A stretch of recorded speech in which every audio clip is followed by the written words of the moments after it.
আজকে আমি বানাবো খেজুর গুড়ের গুড় পিঠা। গুড় নিয়েছি এখানে, আর এখানে দেখুন চালের বেটা নিয়েছি, চালটাকে মিক্সিতে বেটে নিয়েছি।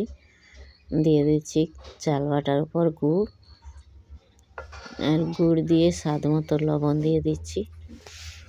দিয়ে ভালো করে এটাকে ফেটে নেব। আমি এমনিতে জল দিচ্ছি না, গুড় দিয়েই মাখিয়ে নিতে হবে যতটা পরিমাণ গুড় লাগে।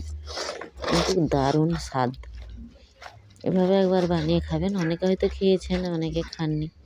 এভাবে খেজুর গুড়ের গুড় পিঠা বানাবেন, দেখবেন দারুণ স্বাদ লাগে। দিয়ে দিচ্ছি কালো জিরে, এলাচও গুঁড়ো দিতে পারেন, তাতে সেন্টটা ভালো হয়। আমি দিচ্ছি না। দেখুন এভাবে খুব ঘনও নয় খুব পাতলাও নয়, বেটারটা এভাবেই বানিয়ে নিতে হবে। এদিকে কড়াই তেল গরম হয়ে গেছে, দিয়ে দিচ্ছি। দেখুন এটা হয়ে গেছে, তুলে নিয়েছি। কতগুলো আগে থেকে বানিয়ে ফেলেছি, আরও কয়েকটা বানিয়ে দেখাচ্ছি।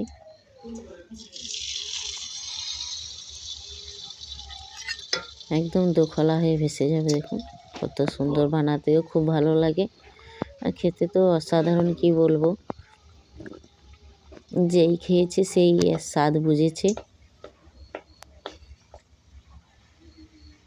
এই তো হয়ে গেল, এটা গুড়ের জন্যই লাল হয়েছে। আর একটা খেজুর গুড়ের সেন্ট বেরোচ্ছে, সেই স্বাদের খেজুর গুড়ের গুড় পিঠা চটপট বানিয়ে ফেলতে পারবেন, খুব সহজ একদম।